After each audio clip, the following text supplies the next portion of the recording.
Laetitia Hallyday. Il y a tout juste un an, elle commençait à paniquer pour Johnny, épuisé par son cancer. Il souffrait énormément. Le 5 décembre 2017, le décès de Johnny Hallyday émouvait toute la France. Le taulier, souvent comparé à Elvis Presley, a rendu son dernier souffle dans sa résidence de Marne-la-Coquette, une commune des Hauts-de-Seine, après une âpre bataille contre le cancer. Mariée pendant 23 ans à la légende du rock'n'roll français, Laetitia Hallyday a mis du temps à prendre la parole après la mort de son époux. En raison de sa douleur, mais aussi de la bataille médiatique acharnée qu'elle mène face à David Hallyday et Laura Smith.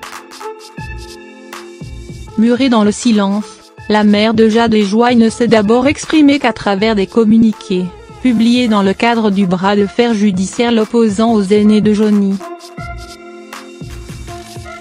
Jusqu'au mois d'avril 2018.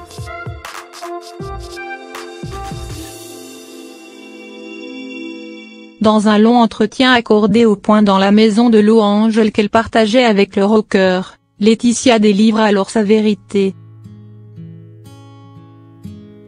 Elle évoque sans filtre les pensées noires du rocker, l'époque où il jouait avec son destin. Son rapport à la mort qui le hantait, quand je l'ai rencontré, ça faisait déjà partie de ses démons.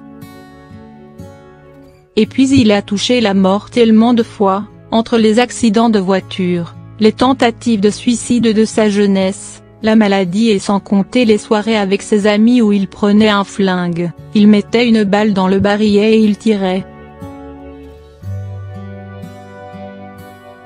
La roulette russe.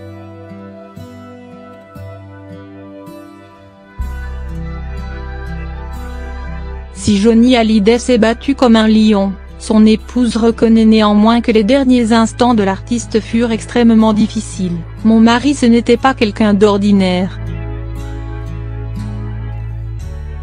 Il pouvait renaître de tout.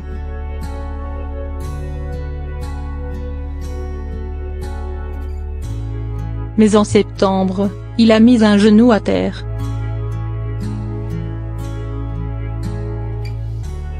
Le plus dur, c'est qu'il a fini par ne plus marcher, car en plus du poumon et du foie le cancer a touché les os. Ce cancer ronge les os et provoque des fractures. Elle précise, il souffrait énormément.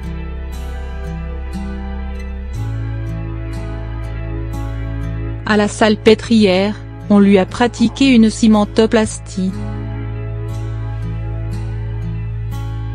Cela consiste à injecter du ciment chaud qui reconsolide l'os. Une opération n'a pas suffi.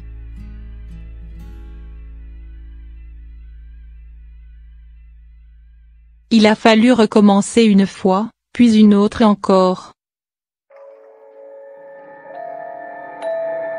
En même temps que des séances de radiothérapie, ajoute-t-elle, on alternait entre chimiothérapie, radiothérapie, transfusion de sang, ostéopathie, acupuncture et...